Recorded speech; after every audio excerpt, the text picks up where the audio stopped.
Alright, boys and girls, welcome back to the MPK USPSA channel. This is the kind of stuff that I really don't like doing videos about, but you guys like it, so I'm going to go ahead and share it with you. This is my competition rifle from PCSL 2 gun. It got me... Hi, Jelly. Are you going to help with the video? Huh? Are you a helper? Jelly Bean. Hey, what you doing? Happy dog. I'm not really a gear guy, never have been. It's kind of put me apart from the other people in the industry because I'm not trying to, you know, what's the magic word? Grift you into purchasing something. I did it for years, showed people what works, what doesn't work. I got a lot of flack for it. Got banned for teaching you guys how to fix your gun. So now I'm down to this wee little channel, and I actually like and dislike it for different reasons, but that's not why you're here. This rifle is something I've had for a while. I've made some changes to it. This isn't my 3-gun rifle. This is something I started playing with last year for the Sons of Liberty rifle match. But all the guns seem to be the same. They're just getting simpler. So the first thing you might notice is the charging handle's broken. We'll go ahead and take this thing apart. This is a J something or another lower that I won. JMac Customs M4. I usually have Andersons, but this was free, so I built into a gun. I'm actually going to go ahead and take this trigger out because I don't even remember what that trigger is. It's a straight 3.5 pound-ish trigger. But this charging handle, so my phone bricked itself when I started the recording, don't know why. But welcome to the Mike Papa Kilo USPSA channel. I got halfway through this video and my phone just decided to do an update, so I got to do this all over again, which is my favorite thing. This is the gun that got me 7th place at PCSL Nets. It's really nothing special. It doesn't have any adjustable gas system. I shoot practical, so it has an A2 bird cage. There's a couple of things that I do right with this gun, and there's some things that I just kind of ignore, like this. This is a $20 ambidextrous charging handle that blew up in training. As you can see, the pin is no longer there, which I imagine that's just like a swedged or a spline pin that they drive in there to make it stay. As you can see, it's a through hole. So the important side works, so now it's just an enlarged latch on that side, and you can see I wiped it off. It had plenty of schmoo on it, and you can see where it's been wearing. But yeah, nothing crazy. Almost out of finish on that both sides there. And then my bolt carrier group, I didn't even know what kind of bolt carrier group I had in this, but this is a bootleg. I don't know where I got it. It's non-adjustable, just a basic nitride bolt carrier group. You can see it's got a little bit of wear on that side. All the cams are pretty much worn in on the front and back, but pretty simple there. I actually hate this optic, but it's the only one that worked for the match. I got one of the primary arms optics. I'll put it on the screen right now because I don't care to remember because it was broke. But it had a BDC in it. This has a BDC in it. Thankfully didn't need it for the match because Max Leograndis and whoever else founded this wonderful shooting sport, they think shooting past 200 yards is not practical, which is completely true. Anything past 300 is very impractical to me. But I got this for like 3-gun matches, stuff like that, that will go out to 400, 500, 600 yards because the BDC is not, obviously not necessary if you know what you're doing, but I've never, literally 0 time practicing long range because to me, again, it's not very practical. To win a match it is, so you'd think I would, but I don't have any access to a range past 100 yards, so I just type in my stats, the ballistic calculator, and hold and hope. But you can see this is a no-name receiver I assembled. This is a no-name handguard that I got off of some website, Delta Team Tactical, Omega Manufacturing, one of those. It's got QD mounts just in case I need a sling, which there was a stage at PCSL Nats that needed a sling. Just an A2 bird cage. I shoot practical. You're not allowed to have compensators. And you can see under there is a non-adjustable 750 diameter gas block. So this whole gun without the optics on it was probably $500. I don't even know what this trigger is I'm going to take it out and show you guys. I won this Magpul stock at Sons of Liberty, so I don't even know what it is. OTPR, whatever that means. It works. It's a stock. I use A2 stocks on half my ship. The other half I use a $9.99 Mission First Tactical knockoff. And it kind of does the job. It's a stock. It indexes on my shoulder. Nothing crazy there. The buffer system is a standard, what I imagine is like a 3 or 4 ounce buffer. And it's actually an extra power recoil spring that actually stretched, because I learned in training without a compensator, if I want this to return fast and flat, I actually take an extra power and stretch it. Now my buddy John, as you can see, it's much longer and the coils are about the same thickness. This is a Sprinco standard power spring, but he gave me one of these Kinshots, which I'm not exactly sure how much that is doing, but you can see it has to bottom out in the buffer for this to compress. You can see it has to go all the way down to compress. So that's supposed to act as a hydraulic dampener. In training, I put maybe 100 rounds through the gun, 50 for this, 50 to 60 maybe. Didn't see a huge difference. It was a little bit of difference. My opinion is pending. Alright, I disassembled my lower. Let's see what this trigger is. It is, ooh, it's an AIM trigger. Neat. I had no idea. So yeah, apparently this is an AIM straight bow trigger, and it ran really well. Like I said, it's about a 3.5 pound trigger. It's never failed. I had 0 malfunctions this match. Probably because I actually QC'd my reloads.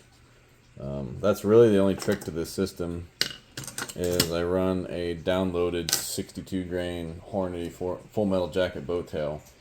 Most of these barrels that you're going to buy, I think this is a Diamondback, like $60 on sale. This is a 1 in 8 twist. A 1 in 8 or 1 in 7 twist will never stabilize a 55 grain bullet that well. There are one-offs that you can get sub 1.5 inch groups at 100 yards, maybe with a telescope and bags and stuff. I don't really like to zero on bags. I do a kneeling position off of a table because it's more realistic to me. Kind of simulates more classic shooting positions. Putting a bipod on it, bags, it doesn't really bother harmonics. I just don't like doing it. But with 62 grain ammo and this 5 times magnifier, which I hate, I'll get to that later. This gun shot 1.5 to 0.75 MOA depending on how I was shooting it. So 62 grain bullets. I'm using either CFE 223 or Shooter's Roll TAC 24 to 25 grains. Out of either of those will yield 2,600 feet per second. Much slower than a mil-spec 2850, 2800 out of the 16-inch barrel. So it is downloaded ammo. It's basically just like having a metered gas system. I just don't like metered gas systems because I've had a Superlative Arms, a JP, and a No Name, and they've all failed me. So I like to have very simple parts when it comes to my AR builds. And they're cheaper. So at a high level, you can see I don't have some high-speed nonsense pistol grip that's an A2 grip. This used to be an A2 that just happened to have a QD from Anderson. They make a really neat, cheap A2 with a QD. I don't have a compensator. My gun isn't very heavy. I'm going to reassemble it and put it on the scale for you. Even with this heavy magnifier, this gun is less than 8 pounds. It might be less than 7.5 pounds. Naked, my guns are usually 6 pounds or less. Basic M4 profile barrel. Very basic setup here. I'm going to weigh this for you guys too. Simple 11, 12 ounce bolt carrier group. There's nothing special about this system. A lot of this, it just comes down to skill, right? I still have a forward assist and dust cover, so this gun could be lighter. I don't like a heavy gun. It's harder to swing the gun. Your transitions are slower. Yes, the gun will shoot flatter, but if you do your work as a marksman, have a nice shoulder pocket, have a really nice support hand grip, this is going to work. I only use red dots. I'm going to show you my backup gun here once we get this weighed. LPVOs suck. I don't care who you are. I've seen national champions transition with LPVOs just ignorantly slow compared to what you can get with a true 1x optic. You're never going to shoot an LPVO as fast as you are a red dot. It's just It's never a true one times. The illumination and the way you shoulder the gun. You can have this gun shouldered like complete dog shit and still see the red dot. And I've shot out of position through VTAC walls in ways that guys with LPVOs just can't, because I can set my head way far back, way far forward. There's no eye box to grab. It's just a true one times red dot. That's why I hate prism sights. Prism sights are not true one times. This is going to be an order of magnitude faster than any LPVO. It's going to be lighter, and you're going to be able to get it in and out of position faster than what you would with a LPVO. Say you had to go into a VTAC wall or a very awkward position. So I don't want to hear that argument. LPVOs are trash. I absolutely hate them. The only thing they're good at is long distance shooting, to be honest with you. Other than that, the true one times is always going to work better, which is why you see open shooters and my backup gun have a 45-degree offset red dot. They're just faster. All right, buffer weight. American units, please. 3-ounce buffer. Lightweight. Simple. Easy. Battered right to shit. This was probably $4. Neat. Alright, rifle is back together and clean. See how much she weighs.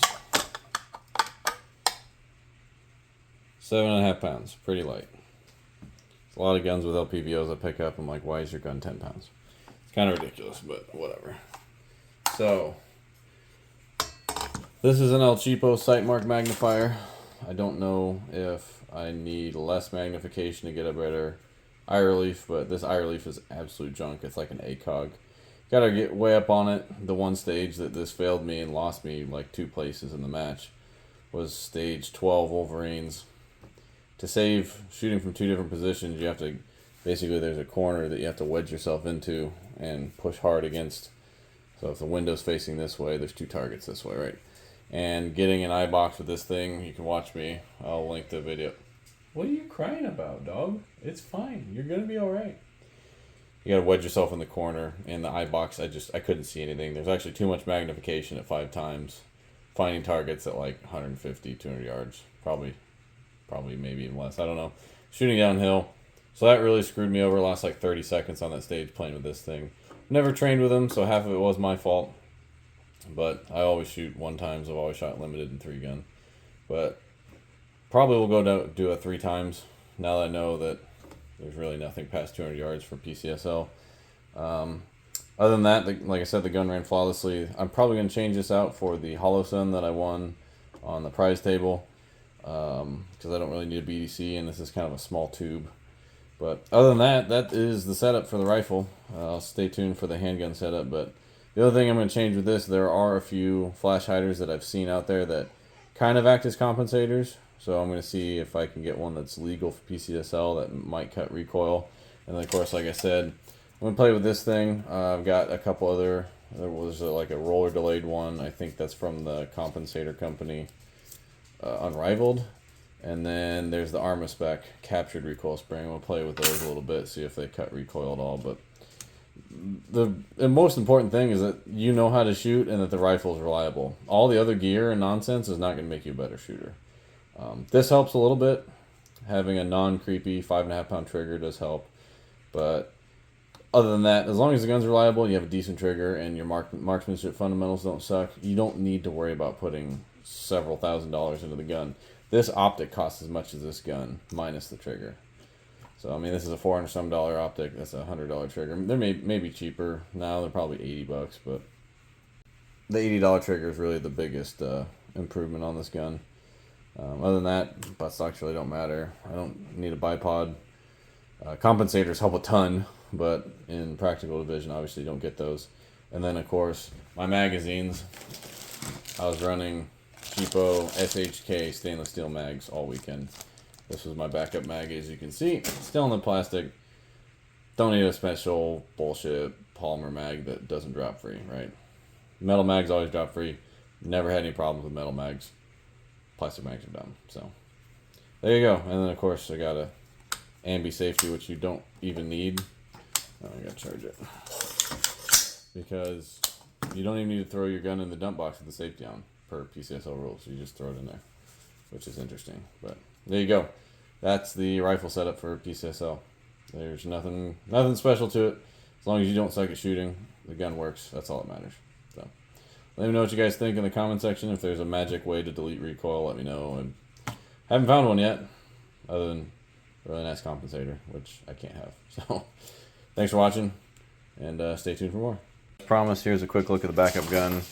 This is my old 3-gun lower. You can see it's like 5-6 ounces heavier, which is not bad. Honestly, that magnifier can be a lot lighter on the other gun. I got a Bushnell cheapo, like $40 offset red dot, the Vortex Strike Eagle 1:8, and an Aero Precision lightweight mount. There's the El Cheapo buttstock I was telling you about. It's like an MFT, but they're like $9.99. Same no-name handguard, only this one has provision for a bipod, which I was going to use with that, but don't really need it. I don't think you're even allowed it in practical. Same A2 birdcage for practical. No-name 11-ounce, slightly lightened bulk carrier group. Same El Cheapo ambidextrous safety, and then this is actually a mil-spec trigger that I did a little bit of tweaking to. If I was ever to change out the pistol grip, these B5s are really nice. You can see, shot this gun a lot in 3-gun. It's old Duracoat, gray, but the upper, I had a case head separation, and still I'm too lazy to Serasafe that piece of brass out. But this one has same thing, just an El Cheapo 750 gas block. But yeah, this is basically the same setup, just different optics and different lower and different trigger. Everything else is just real plain Jane basic upper.